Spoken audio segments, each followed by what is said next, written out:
दोस्तों, जैसा कि आप सभी जानते हैं कि सुप्रीम कोर्ट के फैसले के बाद बीएड करने वाले छात्र कक्षा 1 to 5 के शिक्षक बनने हेतु अयोग्य हो गए हैं। और अब सुनने में आ रही है कि सुप्रीम कोर्ट का जो ये फैसला है इसको ये लोग रिव्यू पिटीशन में डालने वाले हैं। तो दोस्तों, आप सभी के डाउट मैं क्लियर करने वाला हूँ। जो ये जजमेंट आया है सुप्रीम कोर्ट की तरफ से, और क्या ये रिव्यू पिटीशन करने से क्या बदल जाएगा या नहीं बदलेगा, साथ ही साथ ये भी आपको मैं बताने वाला हूँ जो मेरी समझ में है कि काफ़ी लोग ये कमेंट कर रहे हैं कि बिहार में जो एग्ज़ाम होने वाला है उसमें इसका कोई असर नहीं होने वाला है, और कुछ पेपर वाले भी ऐसा छाप रहे हैं। जैसा कि मैंने कुछ पेपर कटिंग्स में देखे हैं, तो मैं इसमें जो कुछ है आपको सच्चाई बताने वाला हूं। आशा करता हूं कि आपको समझ में आ जाएगा। तो देखिए दोस्तों, जहां तक रिव्यू पिटीशन की बात है, ठीक है, बीएड वाले छात्र रिव्यू पिटीशन के लिए डालेंगे ही, ये तो एकदम 100% है कि डालना चाहेंगे, क्योंकि ये अंतिम मौका है। लेकिन दोस्तों, मैं आप सभी को बता देना चाहता हूं, क्योंकि मैंने वकील के ही मुंह से सुना कि दोस्तों रिव्यू पिटीशन जो होता है ना, उसमें क्या होता है कि अगर कुछ चीज़ छूट जाती है, मान लो ये जजमेंट देने में बीच में कुछ गलती हो गई, कुछ छूट गई, तो इसका जो डिसीजन है वो चेंज हो सकता है। और ऐसा नहीं कि पूरा चेंज हो जाएगा।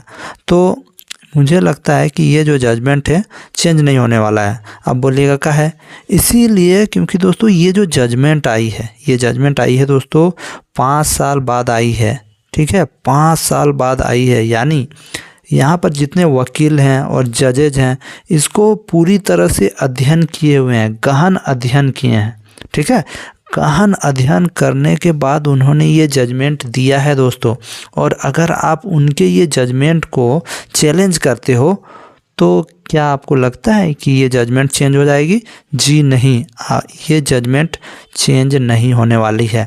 साथ ही साथ मैं आपको बता देना चाहता हूँ, ये जो आपका जजमेंट आया है, इसको आप पढ़ोगे ना भाई, पढ़ोगे ना, तो एक एक बिंदु, एक एक पॉइंट बहुत ही डिटेल में बताया गया है कि आखिर बीएड वालों को कक्षा 1 to 5 में 1 to 5 से क्यों हटाया गया है। पूरी तरह से लिखा हुआ है, जो कि आपके यूट्यूबर्स आपको ज़रूर बता दिए होंगे। और मैं आपका कुछ पॉइंट भी बता देना चाहता हूं, जो आप लोग जानते ही हैं। देखिए, एक्चुअली में बीएड वाले जो छात्र हैं, इनकी जो पढ़ाई होती है उच्च लेवल के बच्चों को पढ़ाने के लिए होती है, ठीक है। और इनका जो सिलेबस है, ठीक है, इनका जो सिलेबस है उसमें चाइल्ड साइकोलॉजी नहीं है, ठीक है, यानी बाल मनोविज्ञान सब्जेक्ट ही नहीं है इन लोगों में, ठीक है। चाइल्ड साइकोलॉजी का अभाव है इन लोगों के सिलेबस में, जैसा कि सुप्रीम कोर्ट ने कहा, और आपने अगर पढ़ा है तो आपको पता ही होगा।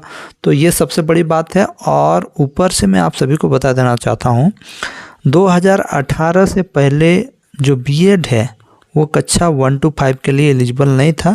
2018 के बाद ये नोटिफिकेशन लाई गई, गजट लाई गई, उसके बाद बीएड को शामिल किया गया। और जब यहाँ पर एनसीटीई को पूछा गया दोस्तों कि आपने 2018 में इसे शामिल क्यों किया, तो इन्होंने गवर्नमेंट का हवाला देके कहा कि गवर्नमेंट के दिशा निर्देशों के अनुसार हमने इसको शामिल कर दिया। इन्होंने ये नहीं बताया कि आखिर इसके पीछे जेन्युइन रीज़न क्या है, या क्या कुछ मतलब जेन्युइन रीज़न आखिर कुछ होना चाहिए ना। अगर आप शामिल किए हैं 2018 में, तो वो एनसीटीई नहीं कर पाया, जिसके कारण इसे सुप्रीम कोर्ट ने कहा कि ये सही नहीं है कि आप ऐसे ही शामिल कर दोगे 1 to 5 में। वैसे भी 1 to 5 को पढ़ाने के लिए जिस प्रकार का एजुकेशन का ज़रूरत होता है वो बीएड वालों के पास नहीं है, ठीक है। अब बोलेंगे कैसे नहीं है, ये तो उच्च लेवल की पढ़ाई है। क्योंकि आप इसको एक अलग से ब्रिज कोर्स करवा रहे हो, यानी आप मानते हो कि इनके पास वो क्वालिफ़िकेशन नहीं है जो प्राइमरी बच्चों को पढ़ाने के लिए होती है। आप मानते हो, इसलिए आप ब्रिज कोर्स करवा रहे हो। तो यदि हमारे पास ऑलरेडी डीएलएड स्टूडेंट हैं, तो हम क्यों यहाँ पर बेकार का माथामारी करें। हम डीएलएड स्टूडेंट को ही मौका देंगे। यही कुछ इम्पोर्टेंट बातें हुई दोस्तों, जिसके कारण बीएड को हटा दिया गया। यही कुछ कारण है जिस कारण कक्षा 1 to 5 से बाहर कर दिया। और दोस्तों जब आप इस जजमेंट को पढ़ोगे ना दोस्तों, तो आपको बहुत कुछ डिटेल में पता चल जाएगा। इसलिए आप लोग इस नोटिफिकेशन को अच्छा से पढ़ोगे तो ही पता चलेगा। एक एक चीज़ एकदम बहुत ही विस्तृत जानकारी दी गई है। अब मैं आप लोगों को का ज़्यादा टाइम क्या वेस्टेज करूंगा, मैं आप लोगों को फाइनली बता देने वाला हूं। देखिए यहाँ पर और एक चीज़ भी कही गई है कि आर्टिकल 21A का भी हवाला दिया गया है, जिसमें कहा गया है कि 6 से 14 क्लास के बच्चों के लिए फंडामेंटल राइट है उन लोगों का कि free and compulsory elementary education उन लोगों को मिलना चाहिए। लेकिन सिर्फ एजुकेशन ही नहीं मिलना चाहिए, क्वालिटी एजुकेशन मिलना चाहिए। ठीक है, देखिए यहाँ no use unless it is also a meaningful education. In other words elementary education has to be of good quality and not just a ritual of formality के लिए नहीं होना चाहिए। उन लोगों को गुड क्वालिटी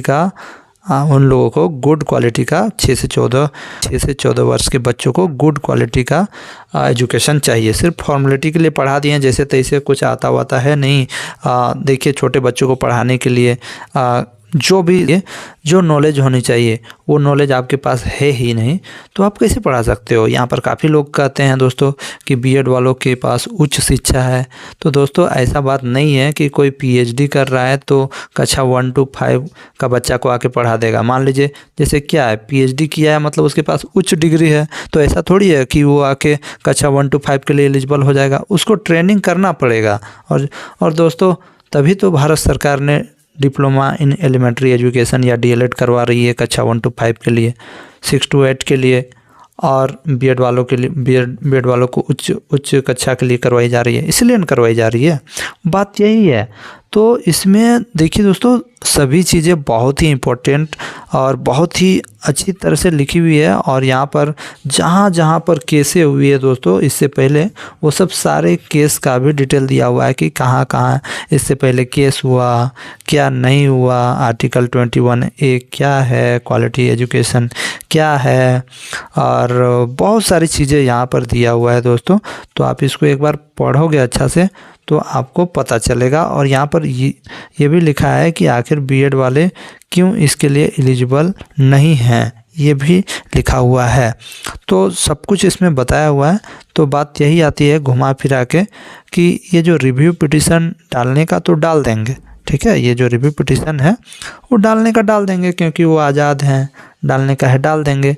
लेकिन दोस्तों मुझे लगता है कि ये जो रिव्यू पिटीशन होगा उसको भी ये जो सुप्रीम कोर्ट है खारिज कर देगी।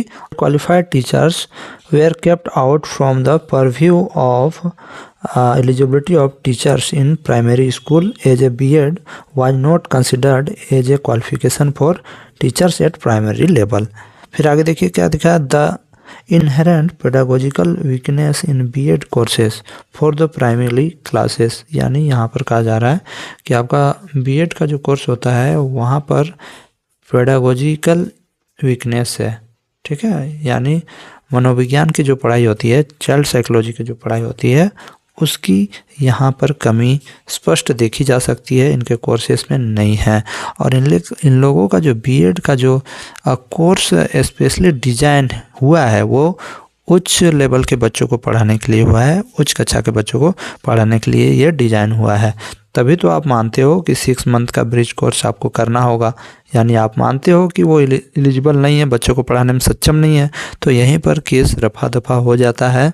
और फाइनली दोस्तों यहाँ पर बीएड स्टूडेंट्स अब कक्षा 1 to 5 के लिए एलिजिबल नहीं माने जाएंगे। मैं जानता हूँ इस वीडियो के बाद काफ़ी लोग कहेंगे कि तुमने डीएलएड किया है इसलिए ऐसा कर रहे हो। ऐसा नहीं दोस्तों, ऐसा बात नहीं है। मैं कुछ भी करता हूँ तो लोग वही कहते हैं। अगर मैं जेटेट की वीडियो डालूँ तो कहते हैं कि तुम जेटेट में फेल था, अगर मैं सीटेट का डालूँ तो तुम सीटेट पास हो, ऐसे ही लोग कहते हैं। कहो यहाँ पर देखिए क्या कहा जा रहा है, any compromise on quality of education would mean going against the very mandate of article 21A and the act. The value of primary education can never be over stated. यानी दोस्तों यहाँ पर साफ साफ कहा जा रहा है कि क्वालिटी एजुकेशन का अगर बात हो रहा है तो और हम आर्टिकल 21A का बात कर रहे हैं तो हमें इस क्वालिटी में कॉम्प्रोमाइज़ करने की कोई ज़रूरत नहीं है। ठीक है, बीएड वाले एलिजिबल नहीं है कक्षा 1 to 5 को पढ़ाने के लिए, उनके पास वो बौद्धिक क्षमता नहीं है, वो अच्छी तरह से क्वालिटी एजुकेशन नहीं दे सकते हैं, बस यही है। और जब आप इसको पूरा पढ़ते हो तो आपको पूरा डिटेल में पता चलेगा। फाइनली मैं आप सभी को बता देना चाहता हूँ, जब रिव्यू पिटीशन डाला जाएगा तो यहाँ पर कुछ ऐसा है ही नहीं रिव्यू करने के लिए, क्योंकि पूरा 5 साल का गहन अध्ययन करने के बाद ये जजमेंट आया है दोस्तों। तो ऐसा नहीं है कि जैसे तैसे जजमेंट आ गया है, पूरा 5 साल लगा है। तो मुझे नहीं लगता है कि इसमें कुछ रिव्यू होने वाला है। और दोस्तों मैं जाते जाते और एक डाउट क्लियर कर देना चाहता हूँ। काफ़ी छात्र कहते हैं कि बिहार का जो बहाली आया है वहाँ के छात्र इससे बच जाएंगे, कक्षा 1 to 5 में बीएड वाले एलिजिबल रहेंगे, ऐसा कहते हैं, क्योंकि उन्होंने अपने नोटिफिकेशन में नहीं दिया था। तो ऐसा बात नहीं है बाबू, ठीक है, ऐसा बात नहीं है। एनसीटीई के गाइडलाइन के अनुसार ही, इस गाइडलाइन के अनुसार ही बिहार सरकार ने उसको शामिल किया था, कक्षा 1 to 5 में शामिल किया था बीएड को। तो जब यही गैजेट जो है 2018 वाला गैजेट रद्द हो गया है तो फिर कहाँ से एग्ज़ाम लेगा। यहाँ पर काफ़ी लोग बोलेंगे नहीं ये जो मामला है राजस्थान का है, सिर्फ राजस्थान के लिए लागू होगा।